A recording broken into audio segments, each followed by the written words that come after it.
Төв аймгийн Аргалантай Баян хангай сумдын нутгийн загт их хангай, цав хангай гэж байдаг ба өдөр шорой болохоор өвөрмөц дуу аваа үүр цайдал гаргадаг байх юм гин.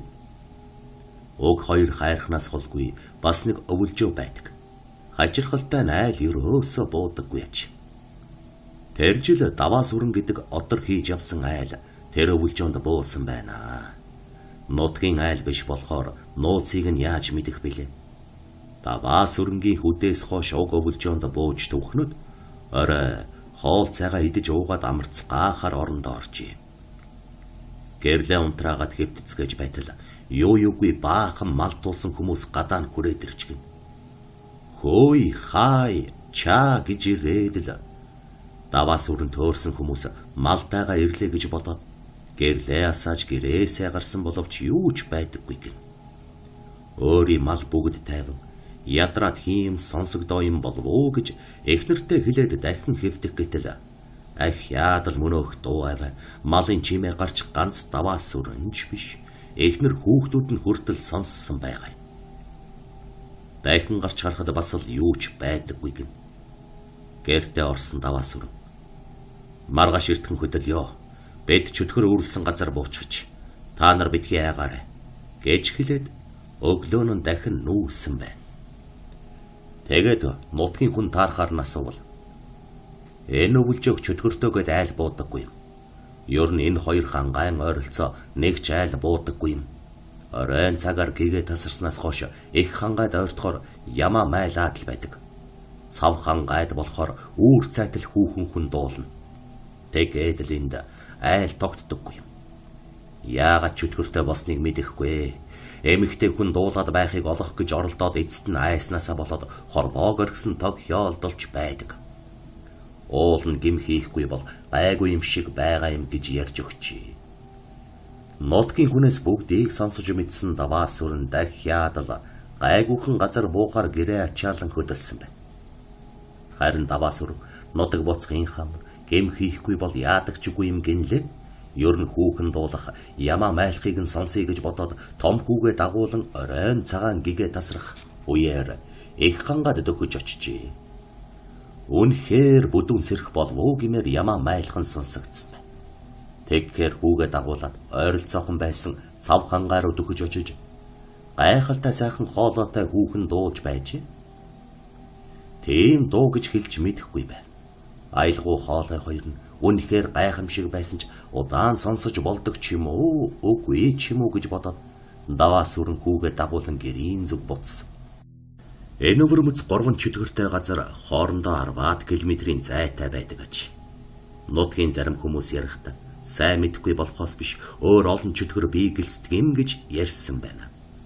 Дэйхэн үед энэ газарт хүн оршуулдаг байсан ба ихэвчлэн хэлмэгдсэн хүмүүсийг тавьдаг байсан гэж хүн ярьж байжээ.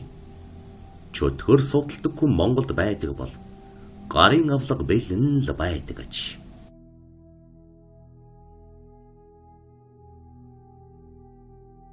Чихэна.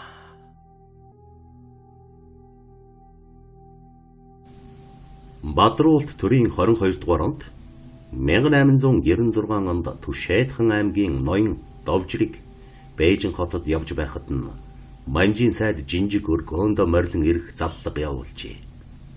Манжийн сайд Жинжиг Довжрыг ихэд хүндэтгэн дайлж цайлан бас бэлэгсэлтгөөд танай нутагта Ван самбаруу гэдэг цэцэг уургадаг гана. Тэр цэцэгнээс олж өгч чадах уу? Хэмээн амжилтан асуусан байна. Довжир ноён би нутагта очиута хэдийг бол хэдийг л олж өгч явуулъя гэж амгарсан юмсан ч. Тэрбэр Бээжинд сар гаруй болсны дараа нутагтаа ирж Манжийн сайдад өгсөн амлалт ёсоор Ван Сэмбрүү цэцгийг мэдэх хүнийг олохыг яарвч хэлжээ. Тэгтэл Сөвдөнд оржийн хошууны ард Гунгаан нэмийн охин Цэрэн хэмээх хүүхэн Эрен гэдэг уулын тагтанд Ван Сэмбрүү цэцэг байхыг үдсэн гих сураг дуулсан байна. Довжир ноён хэрэг болгон Гунгаан нэмэнд очвол Цэрэн хүүхэн хизээ мүдгүй төрөх болчихсон байжээ. Энэ хүүхнээс өөр мэдэх хүнгүй учраас Довжир ноён ямарч байсан Ван Сэмбрүү байгаа газрыг зааж өг хэмээн зарлагдаад Манжилд орж давааг их хоёр эрийг Цэрэнтэй хамт явуулсан байна. Цэрэн хонь хариулж яваад уулын тагтан дээр ургасан Ван Сэмбрүү цэцгийг нэг л удаа үзсэн шүү дээ. Одоо байгаагүйг нь мэдэхгүй гэж хичнээн хэлсэн ч ноён тоосонгүй. Харсан газараа зааж өг хэмээн лүндэгдээд хөөж явуулжээ. Тэрхүү уул нь харахад намхан юм шиг гэрнэ. Ал суура өндөрсөн хадасга ихтэй айхтар хэцүү уул байваа. Тэд уулын бэлд моройрхоод дээш явган яварч яг тагтан дээр хүрдгийн даваан дээр цэрэнгийн хөвлий гэдсээр базлан өвдөж байснаа. Юугүй ус нь гараад иржээ. Нөгөө хоёроор яах ч учраа олохгүй энд тэнд гарч гүйсээр байтал цэрэн бүсгүй юугүй хүүхдээ гаргачихсан байна. Ванжилд орж хүүхдийнх нь хүйг чулуугаар тас зохиод эргэтэл бүсгүйн хормойн доогуур хүрэн улаан цус тунран урсаж байжээ. Хоёроор амхандаа л хүүхнийг асарч тойлсон боловч хэдхэн хормын дараа цэрэн бүсгүй хэдэнтэй гүнзгий амьсгааваад таг болжээ. Нөгөө хоёроор бүсгүйн амьгүй болсон цогцыг орхиод хүүхдийг нь дээлэндээ боож аваад уулнаас буусан байна. Тэр хоёр мориндоо хурч хар хурдаараа давхсаар гунгаа нэмийн дэрвэл хүүхэд сулхан амьсгаатай байжээ. Тэр дор нь ямааны бүлээн сүүгээр угжсны хүчинд хүүхэд сэргэн амьд гарсан байна. Оройхон хэрд гунгаа нэм нөгөө хоёр эрийг дагуулan тэмээ хөтлөд овхныхоо цогцыг авчрахаар уулууд явжээ. Тэд явсаар нөгөө газар очтол бүсгүйн цогцос алга байх бөгөөд хажуу хадан дээр нь савран цус болсон хоёр тас шувуу сууж байсан байна. Ингээд арга мухарцсан тэр горов эргээд явтал нөгөө хоёр тас тагнаа ташин хүн шиг хөхөрч мань ирчүүд рүү шунган дайрч эхэлжээ. Том шувуунаас үхтлээ айсан ирчүүд санд мэнд уулнаас бууц гасан байна. Үүнээс хойш олон сар өнгөрсний дараа нэгэн анчин уулын тагтанд олон улаан хүрэн Ван Сэмбрүү цэцэг байхыг үзлээ хэмээн довжир ноёнд дуулгачээ. Яг тэр газар нөгөө цэрэн бүсгүй нас бардаг газар болохыг ч хэлж өгсөн байна. Манжин сайдын гуйлтыг ямар ч хамаагүй үнээр биелүүлэхийг шийдсэн довжир ноён анчин эрийг 3 хяагтай хамт мордуулжээ. Тэд явсаар уулын тагтанд хүрвэл нөгөө гоёмсог улаан цэцгүүд нь салхины аясаар найган ганхаж байсан юмсан ч. Очсон ирчүүд бүгдээр нэг нэгийг тастан аваад дөнгөж хөдлөх гэтэл цэцгүүдээс том цусан тусал бүнжигнэн унаж эрчүүдийг балмагдуулан цочоожээ. Сандарсан ирчүүд тасалж авсан цэцгүүдээ тал тийш чулуудаж орхиод уулнаас буухаар зүтгэл тэнгэрт бөөн хар үйл хуралдаж хүчтэй аадар бороод цутгаж эхэлсэн байна. Эрчүүд ойролцоох ганц хайласыг бараад борооноос нөмөрдөд зогсох яг тэр агшинд хөх гал маналцсан аянга тасхийн буусан ажээ. Энэ аянганд анчин ирээс бусд нь хайласын хамт цохигдож татханалдан унсан байна.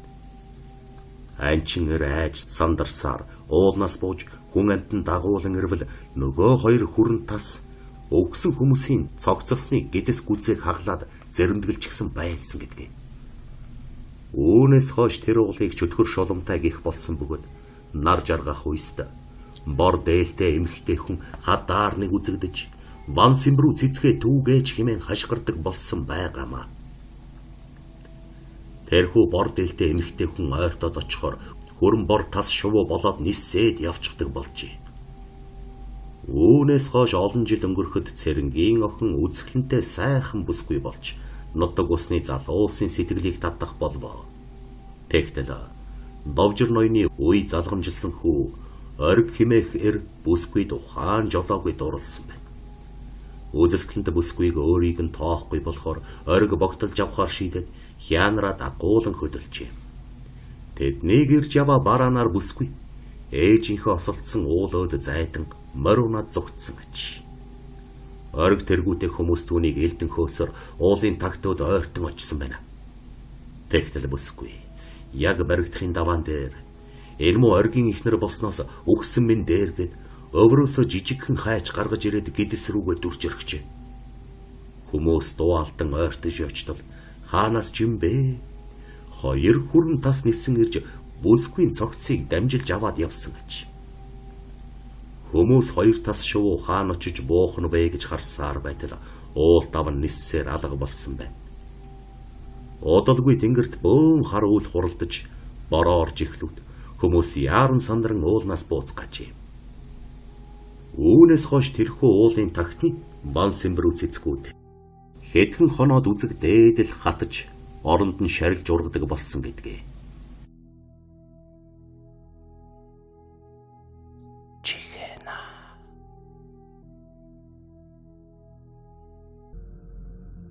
Коронавирусын халдвар 2020 оны 3 дугаар сараас эхлэн манай улс хөл хорооны дэглэмж шилжиж өндөржүүлсэн бэлэн байдалд улсын онцгой комисс ажиллах болсон. Тухайн үед дотооддоо цар тахлын халдвар алдаагүй цорын ганц улсаар дэлхийд нэрлэгдэж байсан ч Монгол улс 2020 оны 11-р сарын сүүлийн 14 хоногт коронавирусын халдварыг алдаж хатуу хөл хорооны дэглэмж шилжсэн байдаг. Зөвхөн хүнсний дэлгүүр эмийн сан ажиллаж бусад аж ахуй нэгжүүд хаалгаа барьж улс даяар гэр гэрээсээ гарахгүй байх журам гарсан билээ. Хатуу хөл хорооны дэглэм эхэлсэн өдрөөс хэнэггүй монголчууд улсын онцгой комиссийн шийдвэрийг төдийлөн дагаагүй. Хаа сайгүй машинаар хурдалж зарим газар арх согтууруулах хундаа зарж интернет PC мууцаар ажиллаж хүмүүс гудамжинд мерсэр үзэгдэн бүр арх ууж агсан цогтуу тавьсан хүмүүсийн дуудлагч нэмэгдэв. Иймээс улсын онцгой комиссаас хатуу хөл хорооны өдрүүдэд үйл ажиллагаагаа нээсэн аж ахуй байгууллагыг 20 сая төгрөгөөр торгох, дэмий сэлгүүцэж яваа иргэнийг 500 мянган төгрөгөөр торгох тухай хууль баталсан байдаг. Яг нь үеэр цагдаа нар онцгой байдал цагдаагийн академийн сонсогчид гудамж талбайд эргүүл хийж ганц хоёроор яваа хүмүүсийг байцааж шалгах болсон юм. Эргүүлийн цагдаагийн ахлагч Эрдэнэхүү 7 буудлын эцэст шөнийн эргүүл хийж байлаа. Шөнийн 22 цаг болж байхад машин тэрэг татарч хүмүүсийн хөдөлгөөн үзэгдсэнгүй. Хааныг ганц нэг хүн эмийн сан хайж явна гэж тайлбарлана. Цагдаа Эрдэнэхүүч текстхийгэд гэртээ харахаар цаг харан алхалж явтал чанхулаан зам дээр нь согтуу ир гуйвч дайвж явснаа улаан нүрээрээ газар харуулдан оочбоо.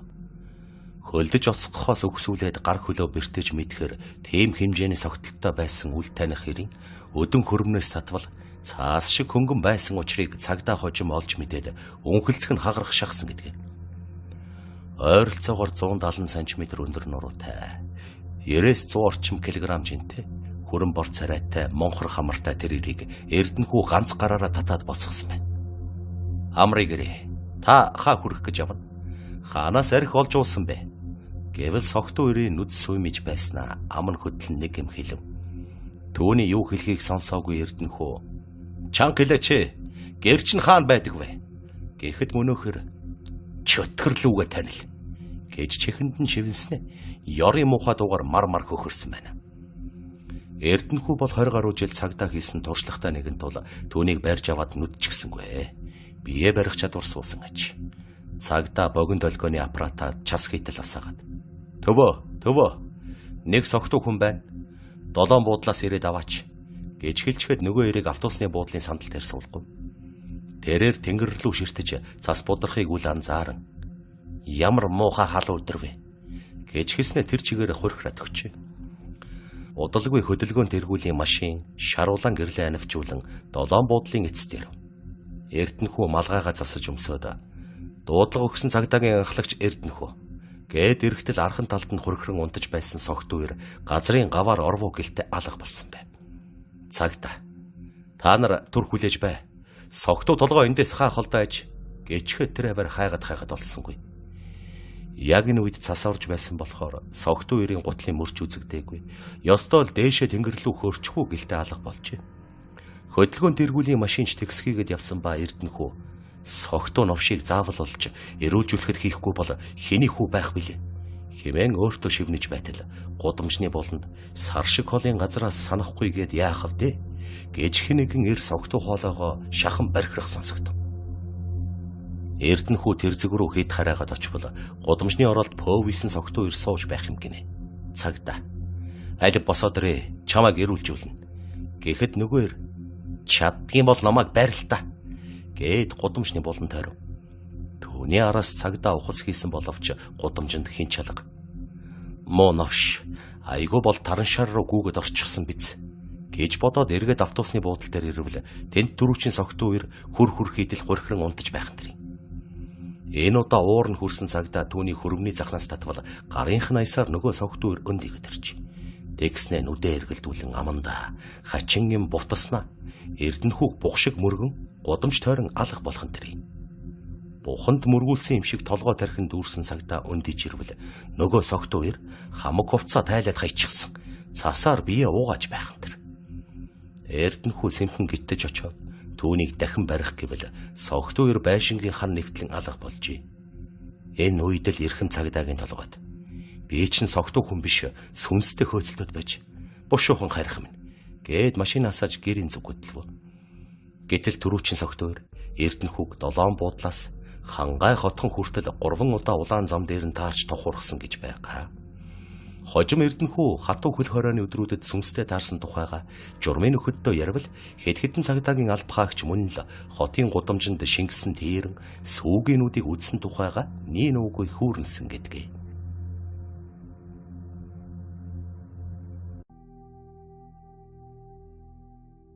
Чихэна.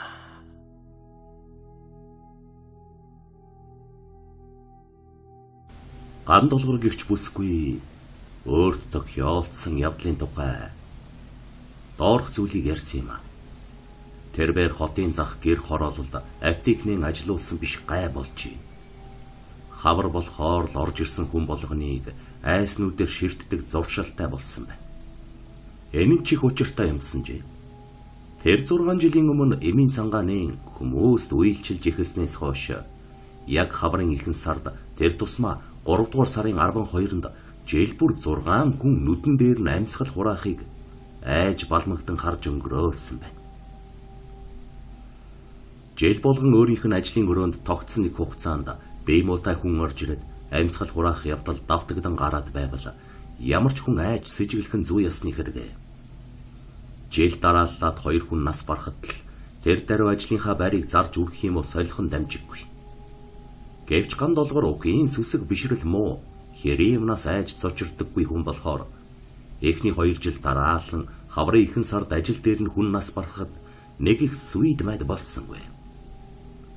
Харин 3 дахь жил нь нэгэн өвгжөөр ирж чижирт салганан орж ирээд зөрхний тусаалга хэмээн үгээж гүйцээж чадалгүй унаад өгөхөд гэнэтгэн сэжиглэж яасан сони юм бэ? Заавал 3 дугаар сарын 12-ны өдөр 14 цаг 30 минутанд энд хүн үхэх юм гэж ам бодвоо. Тэглээгээд аптека хааж зүрхэлсэнгүй. Учир нь энэ хугацаанд чамгүй ашигтай ажиллан 2 давхар байшин бариад 1 давхарт нь аптека өргөжлүүлээд суучихсан тул байшин сава хашаа хороотой гол зарж үрж байж нүүддэггүй юм бол эндээс хаачих билээ. Гэхдээ л хэрдээ засал ном хийлгээд 4 дахь жилдээ залгажээ. Гэвч тэр жилийн хавар яг 3 сарын 12-ны өдөр үдээс хойш зориуд аптека онгойлгосонгүй. Яаж мэдхүү бас нэг гайтай амтан орж ирээд өгч гэж мэднэ. Тэгээд ч аптека онгойлгоогүй байснаар нэг хүний ам аврагч юм билүү гэж дотроо бодвоо. Гэтэл өдрийн 2 цагийн үед тэдний аптекийн хаалганыхаа даах довжоон дээр нэг хүн зүрх нь хаагдсан нас барсан хэрэг мандаж цагдаа сэргийлэх болжээ. Энэ бүхний цэст цагийн хуваарийн дагуу аптека онгойлгож байсан бол тэр хүн үхэхгүй байх байсан хэмээн талигаачин ар гэрийнхэн гомдлож ган долгор хүн амны хэрэгтэн болох шахжээ. Үүний дараа жил тэр хаврын яг л тэр гайтай өдөр аптекийнхаа хаалгыг цэлийдэл нээж орхисон бөгөөд үйл нэрсэн нэг амтан яг л 14 цаг 30 минутанд орж ирээд нас барчихжээ. Энэ өдөр яахаргүй мөчлөгн таарсан байсан учраас ган долгор нэлээд бэлтгэлтэй хүлээж суусан байна. Гэвч хинч харсан үгчхээргүй сайхан бие хаатай өндөр бадар үн залуу орж ирсэн даруй гэнэтхэн аман ангал заадал амьсгал хурааж орхисон юмсан ч. Тиймээс ган долгор хүн үхэд байгаа явдал данганц өвчин хуучтай холбоотой биш. Өөр юмтай холбоотой юм байна гэж ойлгоод янз бүрийн бодох болов. Тэгтэлч дайран дээр давс нэмэх мэт хамар хашааных нь аман царээр нэг газар жил болгон нэг хүн өдөр үхэн гэдэг муу ёр. Үхсэн хүмүүсийн сүнс сүулт нь тэр айлда муу зүйл хийж хорлдог гэж ярьсан нь бүрч эвгүй сэтгэлд төрүүлсэн байна. Энэ бүхнээс сэжиглэж хямарсан ган долгор бүтэн жилжин лам хараар явж арга хийлгсэн бөгөөд 6 дахь жилийнхээ хаврын ихэнх сар гармагц Таньж мэдэх цагдаа сэргийлэх болон эмнэлгийн албаны хүмүүст юу болсон тухай хэлж энэ өдөр бүрэн бүрэлдэхүүнтэйгээр цагийн зөв өдрийн 2 цаг 30 минутыг заахыг хүлээж суусан аж. 2 цагта 2 чимч багаж хэрэгслээ дор бүрнээ зэгчгээд ган долгорын хэлсэн үнэн эсхийг үзэхээр хурч ирсэн байна. Тэгтэл энэ өдөр 2 цаг 25 минут өнгөрсөн боловч аптекэд ганц ч хүн орж ирсэнгүй. Энэ үед ширээний ард ившээд суусан цагдаа. Та ч эвгүй юмд орооцолдож мэдхэнд. Одоо хүртэл ганц ч хүн орж ирэхгүй байгааг харж байгаа биз дээ. Өмнөх бүх тохиолдлууд үнэхээр болсон эсхийг шалгах хэрэгтэй байна. Гэж хэлснээ аман хатсан бололт ширээн дээр байсан шилтэй ундаанаас ганц балгуудаа гэнэтгэн хоошоо саваад унчихжээ. Нэгэн дэмчнэр бэлэн байсан учраас муурч унсан цагдаад тэр даруй хиймэл амьсгал энтерхийн наад захын тусламж үзүүлсэн боловч 3 дугаар сарын 12-ны 14 цаг 30 минутанд уг аптект яг л нэг хүн өөхөх ёстой байсан нь тэр ёсоороо болж цагдаа залуу дахин өндийсэнгүй. Харин яг тэр үед намхан нуруутай нэг хүн гойвон орж ирээд сая танаа хажууд явж байтал гэнэтгэн толгой эргээд зүрхээр шархирыг хатгаж золтой л цааш гарсангүй. Уг нь энэ хүн урд буудлаас автобусанд суух гэж байсан юм. Ерөөсөө ингэдэггүй юмсан. Ямар сони юм бэ? Хэмээгээд тайвшруулах үйлчлэгээтэй юм авч хэлэнд ороо тавьчихад ашгүй одоо гайгүй бол хачи юм гэсээр гарч одвоо. Эмийн санд нь 6 дахь хүн яг л тавлсан цагт цаашаа харсны дараа ган долгор баян хошууны зүүн салаанд байх улааны шашны хийд рүү очсон байна. Янз бүрийн бузар мөг дарахтаа сүрхий гэгдэх өвгжөр лам түүнийг ярьж дуусны дараа энэ хачин явдлын учрыг тайлж дийлэхгүй юм шиг байна. Та манай багш дээр очиж асуу. Хэмээн багшийнхаа утасны номерыг өгчээ. Ган долгор 80 гарсан хөгшин лан дээр очиж өөрийнхөө байшин хашааны учрыг нууц судраар үзүүлбэл танаа хашааны зүүн болонда яг эмийн сан байгаа байшингийн чин доор 2 алдын гүнд өхөл далдаг хар хадагтай автар байна. Түүнийг гаргаж цоожийг нь солиод өөр газар аваачиж болох хэрэгтэй. Цоожийг нь заавал солино шүү. Уг нь нилээд юм мэддэг хүн дээр үед болсон зүйл бололт. Харин он цагийн урдад цоож нэвдэрч ивдрээд өргөсөн саснаас болж жээл бүр нэг хүний ам авдаг болсон байна. Тэр авдрыг даруухан ухаж авахгүй бол яваанда танаа гэрийнхэнд хүртэл гай тарж мэднэ. Хэмээн айлгаж орхижээ. Иймээс ган долгор бушуухан арга хэмжээ авахар шийдэж тэр даруй экскаватор хөсөлж аваачаад байшингийнхаа доогуур алсын занаас ухуулж эхэлжээ. Гэхдээ ойр хавийн хүмүүс болон хорооныхондоо дулааны сувг татуулж байгаа гэж хэлсэн учраас хинч сэжиг авсангүй. Бөдөн өдөржин ухсны эцэст нээрээ нэг том хар модон авдрын өнцөг ил гарч ирсэн бөгөөд ган долгор имийг яаж мэдэх вэ хэмээн хөгшин ламыг өрж залан авчирчээ. Ингээд авдрыг гаргаж ирэхэд аль хэдийн цоожин зүүтэйгээ хамт мултарч унаад алга болсон байж. Тэнд байсан хүмүүс хэрэг дурлан тагийг нь сөхөж үзэх гэсэн боловч хөгшин ламтан хориглоод нээлгсэнгүй. Уртаашаа 2 м, өргөөшөө 2 м, өндрөөшөө 1 м-ийн хэмжээтэй хар модон авдрыг өргөгч кранаар оосрлон машин дээр очиад хотоос хол зүг юм уу зүүн тийшээ аваачиж хүн амтангүй ил гуйл ганганд том хар цоожоор даруулан дүгжээд болсон ажээ. Энэ явдлаас хойш ган долгор шашин номонд маш их сүжиглэн орж номон брэвэн химэх хийдийн байнгын үйлчлүүлэгч болжээ. Тэрбэр том хар автар яагаад тийхүү газар дор бул аастай хэвтэж байсны учрыг сонирхож хөгшин ламын үг алдуулахаар нилээд оролцсон гэдэг. Ламтан анхандаа тэр тухай ер ярихгүй тойруулдаг байсан ч сүүлд нь удаан гуйлгсны эцэст Монголд 7 газар ийм автар бул аастай бий. Голдоо улааны шашны настайчуд мэднэ. Бас бөөгийн шашны их хүчтэй онгодтой зайрангууд гадарлах байх. Одоогоос 500 гаруй жилийн өмнө Манжин хааны захиалгаар түүний дайснуудыг дарахын тулд мажиг ловдамма хувилгаан арай хийж дарсан үхлийн хадгийг амьлуулах нууц зан үйл явагдсан юм. Гэхдээ төвдүүд өмнө нь өөрийн газар нутаг дээр тэр зан үйлийг хийгээд дарж чадалгүй 100 гаруй жил үхэл зовлон нүүрлсэн гашуун туршлагатай учраас өөрсдийн газар нутаг дээр үйлдэлгүй манай Монголд хийсэн гэдгээ. Өөхлийн хадаг амьурч Манжин хааны дайснууд бүрэн дарагдсан учраас хятад орон тэр яара тэдний эрхшээлд орсон юм. Харин энэ үед өндөр гээгэн Занбазар тэрхүү нууц зан үйлийн хар хадгийг булж дарах ёстой гэсэн лүндэн гаргаж халахаар нэг тарааж булснаас нэг нь танаа байшинд ор таарсан байна гэж ярьсан ажээ. Гандолгор одоо хүртэл эмийн сангаа ажил уулсаар байгаа ч ахиж илдвийн жигтэй явдал тогтоолдоогүй юмсан жээ.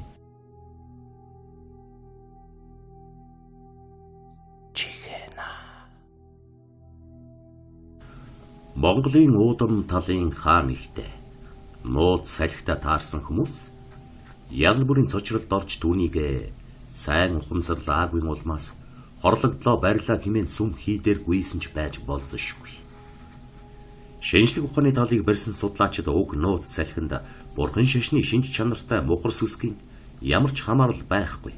Цэвэр үл танигдах онцгой үзэгдэл бидэнд танигдж мэдэгдээгүй нэг субстанц гэж үздэгч. Тэрхүү салхитай таарсан хүмүүсийн ярьсан зүйл нь огт өөр сэтгэгдэл төрүүлдэг нь хачирхалт. Ингээд хамгийн анх нууц салхи илэрсэн түүхийг сонирхуул. Одоогоос олон жилийн өмнө Булган аймгийн Бугат суманд сүү зөөж явсан машины жолооч оройн бүрхэд сүүн завадаас буцаж явах замдаа нэг хачин зүйлтэй таарчээ. Тэрбээр замын хажууд машиныхаа хамрыг ухаа зогсож байтал зөөл намуухан салхи сэвэлцснэ цас будраад явчих шиг болов. Халуун зунаар юун цас бодордог билээ гэж бодсон гайхан эргэж харвала. Цагаан ховцтой хүүхнүүд агаарт хөвөлдсөн бүжиглэж байх шиг харагджээ. Харин тэдний даашинснаас цагаан хөвөн шиг зүйл ботрон газар унаж тэрэн цас болон эргэлдэж байх шиг байж. Агаарт хөвөн бүжиглэж буй нүцгэн шахуу охтыг хараад сүүний тэрэгний жолооч амаа ангаан гүйлэрч орхижээ. Гэнэт салхи зогсон нам гүн болох шиг болоход машин нь нар буруу эргэлдээд эхэлсэн байна. Ямар нэг авраг хүчтэй хүн машиныг нь эргүүлж байх шиг эсвэл газар өөрөө нар буруу эргэлдээд байх шиг санагджээ. Жолоочийн толгой эргэх үед машинаасаа холдоход нүдэн дээр нь машиныхын дугуй газраас хөндийгчгсэн асар хурдтай эргэлдэж ирээд гэнэт нам гүн болсон ажээ. Жолоочийн толгойж учиргүй иргэн өөрийн ирэхгүй газар унсан байна. Нэг хэсэг ухаан балартаас эргэхэд нь түүний толгой дээр хоёр хүн чангаар хэрэлдэн. Энд хүн байна гэж би яаж мэдэх юм? Чамаг ер нь хүнтэй газараар битгий дайрч бай гэж би хэлээ бицтэй. Хуучин шарлийн газар дайраад явахгүй яасан бэ? Гэх мэтэр хашгиралдаж байхан сонсогджээ. Түүнийг өндийгөт харахад нэг нь хүн амар нүүр царайтай гартаа том модон таяг барьсан өвгөн. Нөгөө нь жижигхэн толгойтой сарсан баг вааха шиг хоёр нүцгэн далавчтай эр байсан гэж. Тэднийг хараад манер ахиад л айсандаа ухаан алджээ. Энэ бол нууц салхины тухай өнөөгийн бидэнд мэдэгдсэн анхны тохиолдол юм. Ер нь салхитай холбоотой тохиолдлуудыг ажиглаад байхад гэвчүүд бүгд салхи намуухан сэвэлзэж эхэлсний дараа ямс үзэгдэл байраа сольж хүний санаа оноонд багтамгүй янз бүрийн хий хоосон зүйл бодиттой болон харагдаж эхэлсэн тухай ярьсан байдаг билээ. Зарим хүнд аврах том могой газар түлхэн гарч ирж байгаа мэт харагдаг бол зарим хүнд яст мэлхийнүүд нойтон хальстай өндөг цовгуулан мөлхөж явах шиг эсвэл тал биетэй час улаан арьстай шалдан хүмүүс хоорондоо хэрэлдэж байх шиг гих мэтэр янз бүрийн дүр зураг үлдээсэн байдаг гэж. Тиймээс дийлэх тохиолдолд иймэрхүү үзэгдэл нь хүмүүст чөтгөр шолом гэдэг сэтгэгдэл төрүүлдэг байна. Гэвч үзэгдэл нь чөтгөр шоломтой огт холбоогүй байна. Монгол орны онгон дагшин хүний хөл хүрээгүй газруудаа тийм нэгэн нууц салхи дайралтсан бүхнээ агшин зуур ховиргон өөрчилж мөн буцаан хэвэнд нь оруулаад явж буй гэхээр үнэмшгэд бэрхтээ санагдана. Гэвч магадгүй бидний дундч гисэн хаан ихтэй тэрхүү нууц салхитай таарч түр зур ухаан санаагаараа олзлогдсон хүмүүс байгаа ч юм билүү. Хэн мэдэх вэ?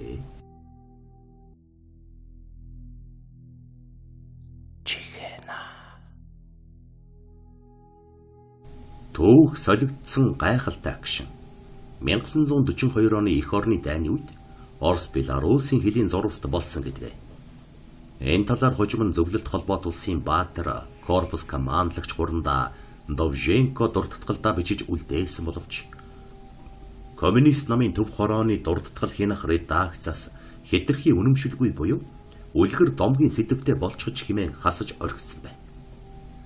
Хачирхалтай тэр үйл явдлыг Довженкогийн отрядтай тулалдаж байсан Германы 24-р моторжуулсан дивизийн цэргүүд хүртэл олж харсан болох нь хожим тодорхой болсон юмсанжээ.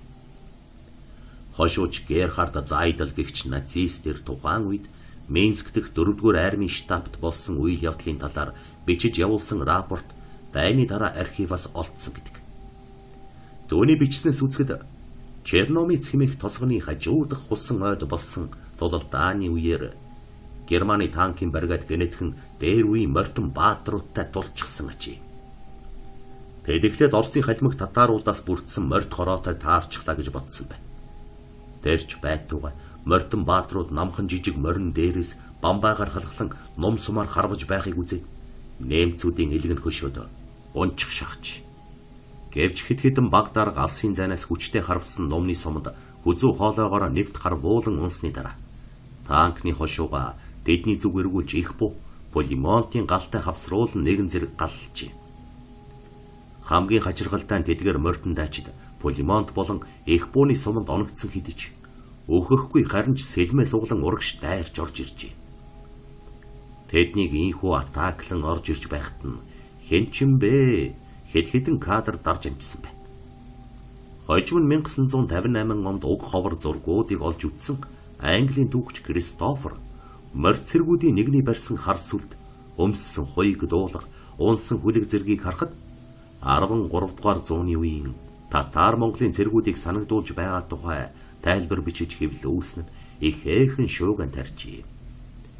Тэр үед Германы танкуудын өөдөөс уулгалан дайрсан морьтонгууд үл мэдэгдэх шатамхай бодисоор танкуудыг нь шатаа хагас суман орчин цэргийг цавчин хороосон тул айж балмагцсан цэргүүд ойн төглийг орхин зүгтц гаасан юмсан ч. Өөхөшгүй мөнхийн морь цэргүүд гарч ирсэн тухай үнэмшмээргүй яриаг сонссон баригадын захирагч маш их хэлгэнэн цэргүүд ойн зүг буцааж хөөлсөн бөгөөд харин тэр үед нэгч морь цэрэг тааралдаагүй ажээ. Германчууд эзэлсэн зурвасаа гинэт орхин ухармагц. Юунаас болоод ухарсныг тантахаар тухайн үед батальон захирагч байсан зөвлөлтийн ахмад Довженко цэргүүдийн хамт ойн зурвас руу цөмрөн оржээ. Тэд ойн зурваст ормогцоо эгнэж зогссон морин цэргүүдийг олж харан Бодионын командалсан 2 дугаар морьт армийн цэргүүд хурж ирсэн юм байх гэж бодсон гэдэг.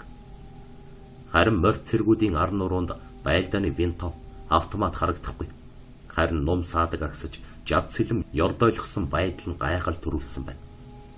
Ахмад Довженко тэдэнтэй уулзаж ярилцахаар хоёр цэргийн хамт дөгөж очиход гэнэтхэн хар сүлд бүхий жад атгсан морьтны дэргэд байсан хүмүүс эргэж хараад нэгэн зэрэг нумаа онлон тэдэн рүү харавхаар зэгчээ.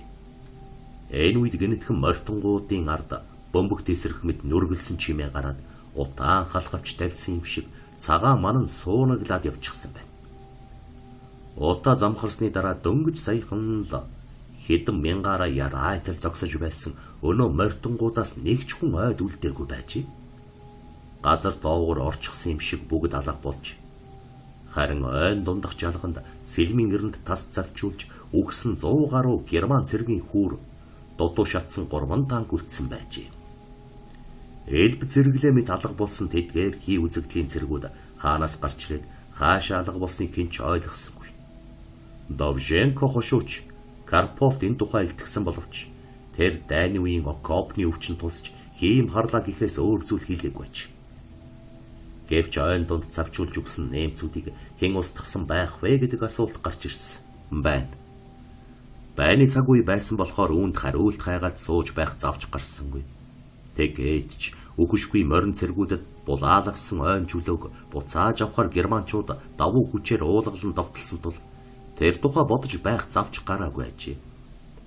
Оросууд германчуудын довтлогоонд хоёр таслагдсан бүслэгдэж цөөнхөн бүслэлтийг сэд татан амьд гарчээ. 1945 онд дайн дуусах үед Белорусын ширэнгэнд болсон тэр нэгэн гайхалтай үзэгдлийг нүдээр харсан хүмүүс хоёр талаас тун цөөхөн үлдсэн гэдэг. Гэвч 1950 оны сүүлчээс эхлэн барууны хэвлэлүүд дээр уг үйл явдлын талаар Сталин хар домын аргаар татар монголчуудын дайны сүнсийг дуудана, байнд ашиглажээ гэсэн материалууд хэвлэгдэж эхэлсний дараа зөвлөлт холбоот улсын хэсэг Ахмад Дайчин тэр тухай өөрсдийн сэтгэгдлээ ярьж эхэлсэн гэдэг. Гэвч тэд яг юу болсныг үгүй эсгэн. Дайны үед хоёр орны цэргүүдийн сэтгэл санаа өөрчлөгдснөөс тийм зүйл болсон мэт санагдсан гэж ярьсан бол зарим нь нэгдүгээр морьт армийн цэргүүд германууд руу атаклан орсон бөгөөд нэмцүүд ялагдсанаа зөвтгөхийн тулд татар монголчуудын үл үзэгдэх морьт цэргийн талаар санаанаасаа зохиосон гэж хэлсэн байна. Зөвхөн 1980-ад оны эхээр л Довженко комитийн зарим Ахмад Дайчин яг тэр үед 13 дугаар зууны үеийн Монгол дайчид газар доороос ургасан юм шиг гарч ирээд баахан германуудыг хятчихад алга болсон тухай ярьж эхэлсэн байна. Оросын түүхчид идүүгээ уг сонин явдлын талаар судалгаа хийж буй бөгөөд 13 дугаар зууны үед тус тосгоны хажууд Зэв жанжин дайны тэнгэрээ тагсан гэдэг домогтой юм байна.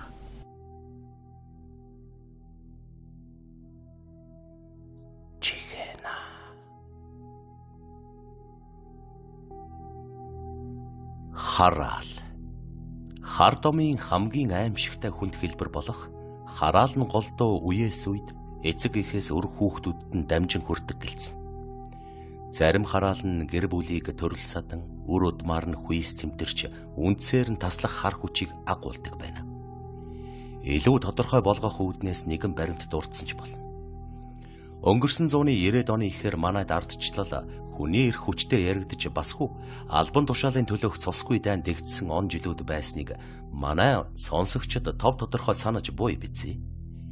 Ийм нэгэн албан тушаалын төлөөх дайн Говьалтай аймагт өрнсөн аж.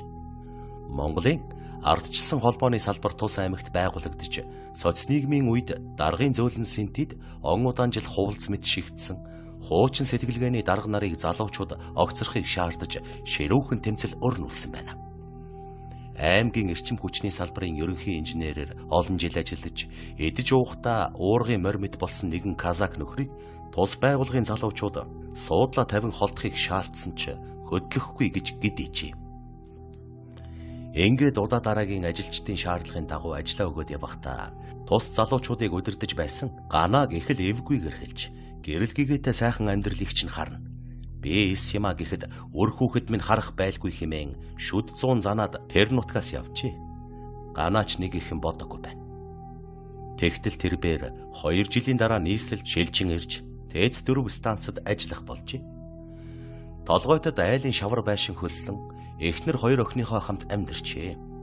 Сүүлийн 3 сард түүний ажил үйлсэн нэг л бүтэж өгөхгүй аар сархан юмд осол эндэгдэл гаргачих гээд дотор нь бачуурч бухимдсандаа арх дарсч балгачихмаар санагддаг болсон тул лам хараар очиж үзүүлтэл хараал хүрсэн байна хэмээжээ. Тэр энд тентхийн олон чудган бөө лам хараар явсан боловч бэд хүчрэхгүй хараал байна. Ёр нь яаралтай засуулж хариулга хийхгүй бол эхнэр хүүхэд болоод өөрийн чинь амь насанд цөвтэй хэмээсэн байна. Ийхүү өдөр хоногуд өнгөрч байтал өвөл шовтрох тишээ болж оюутнууд өвлийн амралтаараа нутаг буцах үед гана Говьалтай руу ээж аавда цагаан сарын чихэр боовхон бэлдсэн байснаа дайн явуулахаар нутгийнхаа нэгэн оюутантай уулзахаар эхнэртэйгээ хамт такси хөслөн оюутны байранд очиж илдээ. Ингэхдээ 2 хүүхдээ гэртээ цоочлоод одоохон ээж аав нь явчихад ирнэ гэд орхисон байх юм. Оюутны байранд очтол нөгөө уулзах гэсэн хүүхэд нь гадуур явчихсан учраас хүлээх хэрэг гарчээ. Ингээд тэд бараг 2 цаг тэнд сатаж ар гэртээ яарсаар тэднийг буцаж очиход ертөнц хөмөрчих шиг болсон байна. 2 охин гэртээгээ шатчихсан. Галын машин, дөргөн тусламж, цагдаа гэд бөөн улс тэднийг угтсан аж. Энэ нь нөгөө казакийн хийлгсэн хараал явсаар 2 охиных нь аминд хүрсэн тэр байж. 2-оос 4 насны зөрүүтэй цэцэг цэврүү шиг балчир үрсэн амиа алдсан нь юугаач нөхөж боломжгүй эмгэнэл болов. Ганаа хожим нь ярихтай. Би тэр өдөр ар гэр рүүгээ хачин их яраад байсан юм. Хүнд зүн савин гэж байдгийн билээ. Эхнэр бит 2 явахдаа цахилгаан зуухан дээр данханд цай буцалгахаар усыг тавьснаа мартчихад явснаас гэрт гал гарч том охин маань дүүгээ орон доогоороо орж хананд шахаж тэврээд угаартаж нас барсан байна да. Хэмээн хоолоо зангируулан ярьж байсансан. Ажил явдлын дараа тэр хамгал танилтал, найз нөхөд, ах дүүсээрээ сургалуулан олон ч лам хараар орсон боловч тэрхүү хараалыг хариулж чадах хүн олдоогүй бөгөөд эхнэрээсээ хөл хөндөй амьдр. Тэр хараал айгүйдвэл эхнэрийн чинь амьд хүрэх юм байна хэмээсэн гэдэг.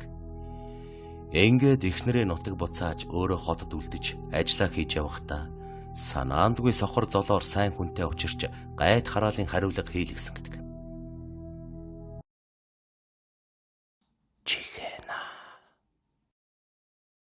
Үл хөдлөх хөрөнгөө нүүлгэж авсан сүнс амар болов. Муу одон төрсөн антан гэж дэлгэр чулуун бүсгүй хадмуудтай ад үзэгддэг байв. Хэлнийхэн доор бөгжний шигтгэх шиг том хар мэнг байдаг гэж хадам ээж нь түүнийг өөлнө. Түүний үзэж байгаагаар тэр мэнг бол муу ёрын хэрүүлж хараалч үхэл үгээрэл дагуулахын шинж тэмдэг юм байх. Улс төрийн ийм байдлаас болж дэлгэр чулуун 2 жил гаруйтай төрхөмдөө буцаж очин байж байгаад эрсэн удаатай гинэ. Том банд нь дунд сургуулийн 3 дугаар ангид суралцаж нөхөр Баттэгш нь хөөгдүүдийнхээ ирээдүг бодъё. Ээжийн ярьж хэлж байгаа зүйлийг битгий ошоож үз. Гэж удаа мессеж бичсээр байж салж сарнсан хоёр нэг гэрт орж юм. Энэ бол хэрэг явдлаас өмнө болсон зүйл юм. Хадам ихэн тиймч хахир яхэр хүн биш. Ямар удан зөрчгсөн юм. Дэлгэр чулууныг харахаараа энэ муу ёрын амтан хүүгэмийн толгойг зайлгэн шүү. Харж л байгаарай гинэ. Хаа хамаагүй зүйлд хардаж сэрдэн. Дэлгэр чулуун нэг удаа Баттэгшийг машинаасаагаад хашаанаасаа гарч байхад юм угаасан усаа ил задгаа цацаж таарсан байна. Үүнийг нь харсан хадам ихэн байтлаа чи хүүгэмийн хойноос хар ус цацаж харааж өрөж байна. Чамд догжуур залуулж хараал хийлгэн гэх зэргээр өчнөн юм болжээ. Дэлгэр чулуун төрхөмдөө байж байгаад ирснээс хойш нөхрөө шахаж шавдуулсаар байж хадмынхаа том цагаан байшингийн зэндаанд хүрэх гэж гисэн 3 өрөө улаан тоосхон байшин барьж нүүж оржээ. Уг нь дэлгэр чулуун туурах тусгаар болчихвол бүх юм сайхан болно гэж бодсон нь санснаар болсонгүй. Хадам ээж нь Баттэгшийн хүүхдийг элдвэр уруу татна. Өөртөө улам тасгана. Харбагаасаа өвөө эмээ дээр өссөн хүүгийн буруу гэж юу байх вэ? Гэртээ хонхоосоо өвөөгийн дөөл байна. Өвөөгийнхөө гэрийг манах гэн. Өвөө эмээ ач зээнарын хооронд ийм байдал зөндөөл байдаг шүү дээ. Гэсэн ч энэ айлын хувьд тэс өөрөө хадам ихэн бэрдэ. Чи ганц хүүдээ хөхөө хүртэл гүйцэд хөхүүлж үзээгүй шүү дээ. Ямар таал хүүчин чиний зургийг хараад ямар нүдэнд хүйтэн хүн бэ гэж байх билээ гэн. Энэ мэтийн өрсөлдөөн тэмцэлтэйнийг нас бийд хүрээгүй яахан мэдэх билээ. Дэлгэр чулуун хүү нөхрөө миний л юм гэсэн байдлаар хандахыг хичээж эхлэв. Нөхрөө аавындаа орохыг хориглож үзв. Хүүгээ харамгны гэрт битгий хонож бай гэж ятгах байсан ч удаатай. Иймэрхүү төгшүүртэй амьдралын дунд ямар ч баяр баясгалан байхгүй. Өнгөцгөн харсан хүнд сайхан л амьдарч байгаа хүмүүс байна гэмээр. Нэг удаа Баттэгш найз нартайгаа нийлж дарваад шөнийн 1 цаг үргэжээ. Эхнэр нуцтаж ээлж гэр орноо хүлээж ав хэмээсэн шаардлага тавьснаар Баттэгш шоудгаа болж харсан байна. Дэлгэр чулуун өвөөгөндөө унтаж байсан хүүгээ дуудаж гэртээ аваачжээ. Нөхрөө ирэхэд тэрээр өглөж яншсан ч үгүй. Миний хоёроо сайхан амарц гайл гэж ийм явдлын маргааш юу болсон байсан гэж сана. Өглөөний 10 цаг өнгөрчээ. Баттэгшийнхэн босдоггүй. 12 цаг болоход хадам ихэн ээлжиртэл унтцгааж байгаа тэднийг сэрэх гээд хаалгыг нь таттал гэрээр нь дүүрэн угаар өнөртөж байна. Хөөхтүүд нь орондоо бүгдээрээ уг артаж нас баржээ. Хүн гэдэг амьдын хорвоодол нэгэндээ хатуу хүйтэн үг хэлж хахир ихэр араншин гаргаж явдагч амьд үгсэн хоёрын зааг дээр уулзахдаа амьд үлдсэн нь өөрийгөө зэмлэн буруутгаж гашууд нь дарчилдаг гэсгээл шийдэглийг амсдаг гэж.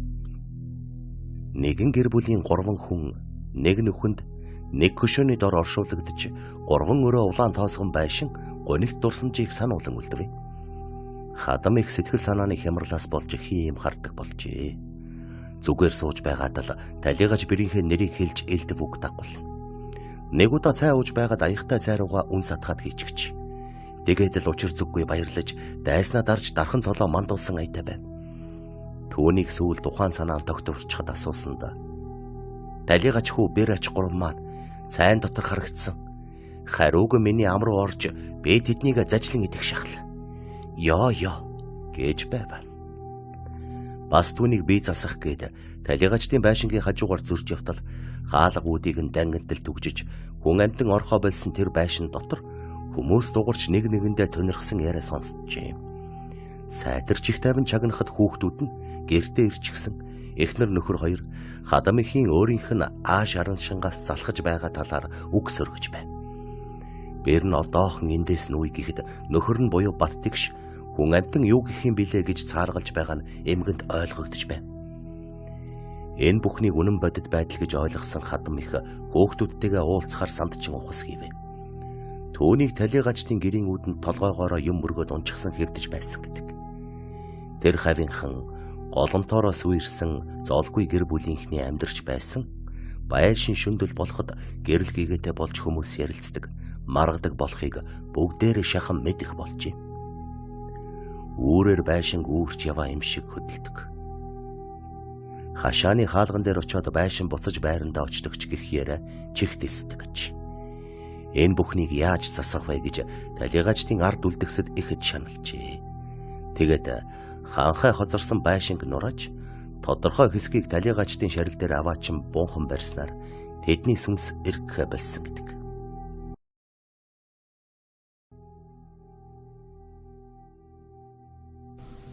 1883 онд Америк нэгдсэн улсын сансрын олон дахин ашиглах Челленжер хөлөг 13 хүний бүрэлд хүнтэй агаарт гармагцаа бүрмөсөн сүйрч олон нийтийг зочир дуулсан дуйлын тасал болсон билээ.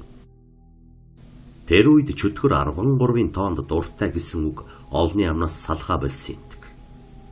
Сансрын олон дахин ашиглах хөлөгт яг 13 хүн сууж явсан бөгөөд бүгд амиа алдсан учраас энэ бүхэн жирийн дох яолдол биш гэж хүмүүс үзэж байна.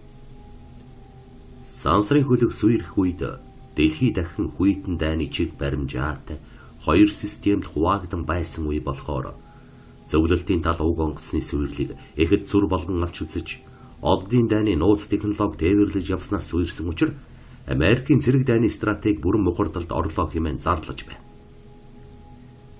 Челленжер хөлгийг сүйрснээс яг 12 хоногийн дараа хөлгийн хар хайрцаг номхон далайгаас олдсон гэдэг юм аа.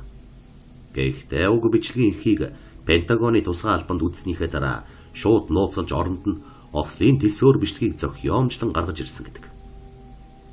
Гэтэл саяхнаас Челленжер хөлгийн сүйрлийг яагаад тийхүү нууцлах болсон нь илэрхий болж эхэлж буй гинэ. Тухайн үед НАСА-гийн мэргэжилтнүүд хөлөг техникийн шалтгаанаас болж сүйрэх ямар ч шалтгаан байгаагүй. Бүх зүйл урьдаас төлөвлөгдсөн програмын дагуу явагдаж байсан учраас ямар ч осол гарах боломжгүй. Үүнд гадны нөлөө орсон нь зайлшгүй гэж үзэж байна. Энчүлэн байсан бололт. Учир нь Челленжер хөлгийг сүйрэх үед яг хажуу талд нь гихдэг нилээн зайтай нэгэн сонин бүдэг хөх туяа гэрэлтэж байсан гэж. Энэ нь сансраас авсан зураг дээр тод гардаг юм байна. Нэг үе Америкийн шар хэвлэлүүд уг туяаг зөвлөлтийн лазерын зэвсэг байж болзошгүй хэмээн шөөгөж байсан байдаг. Мөн сансрын хүнээс ямар ч локаторт баригдалгүй газрын гүн рүү орж ирдэг зөвлөлтийн вэс хэмээх нууц системийн талаарч элдвийн цуургал дэгдэж байна. Ийхүү олон дахин ашиглах Челленжер хөлгийн ослын шалтгаан янз бүрийн таамаг 100 ярианд өртсөний эцэст техникийн бүрэн бус байдлаас болсон гэдэг оноштойгоор хаагдсан билээ. Гэвч 1998 онд Пентагоны ахмад ажилтан Луис Ферманы гэрээс маш нууц зэрэглэлийн мэдээлэл бүхий хуурцаг хулгайд алдагдсны дараахан Челленжер хөлгийн ослтой холбоотой шин таамаглалууд хэвлэлээр цацагдаж гарсан байна. Хөлөг газраас дөнгөж тасраад 2 секунд өнгөрч байхад нэгдүгээр дамжуулах хөрөнд тасхаар нөмрөхтэй үл таних хүн зогсож байсан. Тэр үеийн хар харьцагны бичлэгт үлджээ. Нисэх багийнхан цөм сансрын нисгэгчийн цагаан саарл өнгийн скафандрта байсан тул тэдний дунд тийм хар нөмрөхтэй хүн байх ёсгүй байна. 3 секунд өнгөрч байхад Челленжер хөлгийн ахмад Гроус "Энэ хэн бэ?" гэж асуух дуу сонсогдсон ажээ. Гэхдээ бичлэг дээр ямар ч дүрс гарсангүй. Харин дараачих нь явдал бүр жанхаарал татмаар дүрс үлдээжээ. Хөлөг газраас тасраад дөнгөж 4 секунд өнгөрч байхад хөлгийн их биеэс хачин том нялцгаа биет амтан гулсан гарч ирж шалан дээгүр сонон мөлгсөөр олон хөлтэй амьтан болж хувраад эрчим хүчний үүсгүүрийн тижээл хадгалагч хавхлагыг эвдэж эхэлсэн байна. Мөн энэ үед бөгсөн бие нь нүцгэн хүнтэй төстэй боловч хачин урт цээжтэй, далавчтай амьтан гибэр болойтын хаалган дээгүүр толгойн доошоо гарчсан сунан унжиж урт улаан хилээрээ нэгэн нисгэгчийг наалдуулан авч удаанаар татсаар сороод ичгэж байг нь харагджээ. Энэ бүх дүрс 6 минут үргэлжилсэн байна. Гэтэл гайхалтай нь Челленжер хөлөг агаарт хөөрмөгцө дөнгөж 7 секундын дараа л зад үсэр нь дэлбэрсэн бил. Тэгэхээр дээрх сонин үйл явдал хөлгийг свирчхэд байхад нь үргэлжилсээр байсан хэрэггүй гэсэн асуулт гарч ирнэ. Хэрвээ хөлгийг суйрч байхад түүний хэмхэрхий үлдэгдлүүд дээр янз бүрийн бие торшиж байсан гэвэл тэр нь бидний хэмжээснээс өөр орчинд болсон нь тодорхой. Эрдэмтэд энэхүү шууганы дараа Челленжер хөлгийг өөр оршихуйн соронзон орны хөлийг давсан учраас осолдсон гэж үзэж байхад шашны төлөөлөгчд чөтгөрийн орны агаар руу уусч орсон учраас сансрын хөлөг осолдсон гэж дүгндэг ажээ. Үүнээс өмнөхөн зөвлөлтийн соёоз 22 хөлгийг сансарт осолдоход хүртэл мөн л үл ойлгогдом хажин амтны эвэрлэг сарвуу хөлгийн суурьсан биеийн ханамд шигдсэн байсныг эрдэмтэд олсон ч тухайн үед нуун дарагдуулсан гэдгээ. Чихэна. Мэргэн өвгөн гэдэг хөгшин одоогоос нэлээд хэдэн жилийн өмнө Төв аймгийн Өнжүүл суманд аж төрж байв. Ямар ч хүн юу ч мэргэлүүлэхээр очиход мэргэлүүлэх зүйлийг нь огт асуулгүй алган дээрээ тавьсан мэт хэлдэг болохоор сундуй өвгөнийх рүү хөвөх хүмүүсийн цуваа тасарна гэж юруугүй. Тухайн үед цаг хатуу байсан болохоор мэргэлхээс өөр зүйлийг хийдэггүй байсан бөгөөд олны хүсэлтээр далд эд шидээ ил гаргасан гэж болно. Нэг удаа хэсэг саваагүй хүүхдүүд Өнжүүл сумаас холгүй байдаг ард түмний шүтэж биширдэг хүний цээжний хэлбэртэй хадыг байрнаас нь хөдөлгөж орхиснороо бүтэн 7 хоног нүдгүй шахам шорон шуурах болж нутгийн малчид нэлээд их хохирол амссан түүхт юм. Нутгийнхаа шүтээнийг хөндөгдсөнийг олж мэдсэн тэр үеийн сумын дарга Бадарч албаны хүмүүсээс нуугдан барин сундуй өвгөнд очиж хадаг барин мөргөж улмаар хөндөгдсөн шүтээнийг аргадаж өгөхийг хичээнгүйлэн гуйсан байна. Сундуй өвгөн даргынхаа машинаар шөнө явж шүтэнээ аргацснаар өргөс авсан мэт нүдгүй шураг гэнэт зогссон байна. Мэргэн өвгөн өөрийн эд шидээ ямагт нууж явдаг байсан бөгөөд нэгэн аманцар хүүхнээс болж нууцаа алдсан ажээ. Сундуй өвгөнийхөөс хол байдаг мядаг гэдэг өрх толгойлсон авгаан баг хүүхдийн бие гэнэт муудан сандаргахад арга барсан мядаг сундуй өвгөнөөр мэргэлүүлэх гэж очиход дандаа л бусдад тус болохыг хичээж явдаг байсан өвгөн гэрт нь очиж хүүгийнх нь биеийг иларшуулж өгсөн байна. Энэ тухайга хүмүүст битгий хэлээрэ гэж мядаг авгаад хичээнгүйлэн загсан боловч угийн амсуултаа авгаа нууцыг нь алдаж орхижээ. Түүнээс нутгийн хүмүүс эмлэг эндэр гэхээсээ илүү сундуй өвгөнийх рүү хошуурах болсон нь сумын эмлэгийнхний сонорт улмаар дээд газар хошоо хүрч мөрөөрөө явсан өвгөн орон нутгаасаа хөөгдөд хүрсэн байна. Төрсөн нутгаасаа хөөгдөн нутаг заагцсан сундуйгийн гидэн хөдлөж шинэ очсон газартаа чөлөөтэй үзэж харж аргалах болсон нь эргээд нутаг руу нь явуулж магадгүй гэсэн гордлого байж. Сундуй хүний нутагт 10 гаруй жил амьдрахдаа маш их нэр хүнд олсон байсан ба түүнийг зорж очих нутгийнх нь олширч харин Өнжүүл сумын дарга танил тал 10 өврийн хаалга хэрэглэсний хүчинд сундуй өвгөнийг төрсөн нутагт нь эргүүлэн авчирчээ. Хөвчий мод урттай богинтой хүн гэдэг сайнтай муутай гэдэг. Нэг удаа өөрийг нь зорж ирсэн хүнд ямыг нь мэргэлж өгөлгүй буцаасан байна. Учир нь тэр хүн өөрийг нь дээж матаж нутгаас нь холдуулсан нэгэн байжээ. Сундуйд голдоо ортол гомдсон тэр идгээд тэр тухайга өр хүүхдийнхээ хажууд ярьсан аж. Дэрсгэн өссөн тэдний хүүхдүүд сундуй өвгөнийг ашраахаар шийдсэн байсныг хүмүүс битгий хэл эцэг их нь мэдээгүй байв. Мэргэн өвгөн явган явах дуртай нэгэн байсан бөгөөд сум гэр хоёрынхоо хооронд үргэлж явган явах тэрээр ойр зургийнхаа имийг цуглуулахаар сумынхаа төв ороод ганц нэг айлаар орон дөрөөгөө чангалаад орой бүрхий болж байх үеэр гэр рүүгээ алхан явсан байна. Гэтэл үл таних 3 залуу араас нь хөөн ирж шүдлэн хонины тэнхэлгүй болсон хөгшнийг хээр барьж аван дөрвөн мөчийг нь тэлж унган Улмаар өмдийг нь шувтлаад мал хөнгөлж байгаа юм шиг хоёр төмсгийг нь сугалж хаяад алга болч. Орой бүрэнхий байсан болохоор таних аргагүй. Азар сум ороод буцаж явсан хүн энэ үйлдэлтэй тарч хөдөө ухаангүй шахам хэвтэж байсан хөгшнийг морин дээрээ дүүрэн эмнэлэгт хүргэснээр амнасыг нь аварсан байна.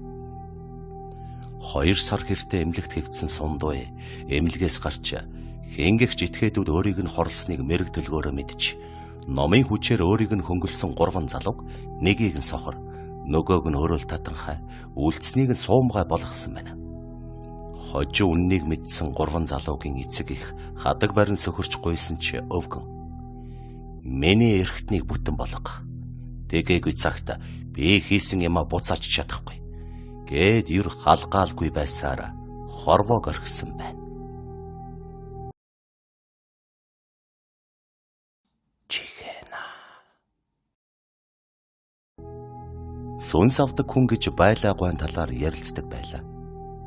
Түүнийг 3 настай байхдаа үхээд эргэж ирсэн гэдэг. Юу болсон бэ гэвэл байлаагүй аав нь хазаар гүйлгэж морио юулчихдаг. Хаваарийнхондоо ээлтэй боловч аймаг алгасч адуу хөөгөөд хээрэргэр хэцээр дэр хийж явдаг байсан. Эртний хэлээр шилийн сайн эр гэхээр нэгэн байсан аж. Түүнийг алс доно гинэ. Өчигдөрхөн арын хангад явж байгаад өнөөдөр өвөр говь руу орж ирчихсэн хизээний нутаг усаа мэддэг таньдаг болчихсон байдаг болохоор алс гэдэг эрхэм малдрыг түүнд өгсөн байх юм. Тэр засаг барих хэрэгтэй нэгэн хутагтын адууг хөөж засагтхан аймгаас Түшэйтхан аймаг хүртэл нүгэл хараалыг нэгэн удаа чирч тавьсан гэдэг. Тэрхүү тамхтай хутагт нь төрөөс зөвшөөрөгдөж төмнөөс хүндлэгдсэн нэгэн тул хулгайч доноод муу юм хийхгүй гэж мэдэгдэжээ. Үнэн дээр хутагтын адууны сор болсон сүрэг нь үгүй болсноос хэн хүнийг хулгаасныг нь мэдэх хүн байсангүй болохоор байла хулгайч ч богдоос зөвшөөрөгдсөн богинохон эргэтэнт лам намайг тааварлаж хэлсэн хэрэг түүнээс биш түүнийг мэддэг чаддаг юм гэж үгүй гэж нутгийн үг тарааж хов зөөж гидсээ сатгдаг нэгэнд зориудаар хэлж орхижээ. Үг тарааж өнхөлцгөө бүтэн авч явдаг мөнөөхөр хулгайч доногийн үгийг хууль салхинд дайж хоромхон зур хорвоогоор нэг тархаж орхив. Хутагт лам хэлжээ. Хөгчөтгөрийн галыг баруун мөрөн дээрээ асааж явдагч зүрхэндээ зөөлөн энерлийг хадгалж байгааг нь бодолцоод хулгайч доноод боломж олгосон юмсан. Миний үг түүнд үнэгүй аж химэн инээсэн байна. Тэгсэн даруй холын адууг хөөж хоосон ядус түгээх гэж явсан шилийн сайнгэр алс доногийн шөрмөс татаж хэдэн хоног хээр хонжээ. Тэгэхдээ хөөж явсан адууныхаа хомоолыг 9 амттан лугаа адилтхан зооглож үзээгүйгээ үзэж ядраагүйгээрээ ядарчээ. Ховилгаан ламтан 3 хоногийн дараа доноо хулгайчийн хүлээсийг тайлж. Чи тийм хүчтэй сахиусаар өөрийгөө өмгөөлүүлдэг бивэ? Тэгвэл өрөөдмөгч нь амьдаар нь чаралбаа болгож орхи гэж шүд зуусан гэдэг. Доног хүчрээгүй ховилгаан ламын эдшид хөөхтөн болох байлаг амьд чаралбаа болгосон хэрэг.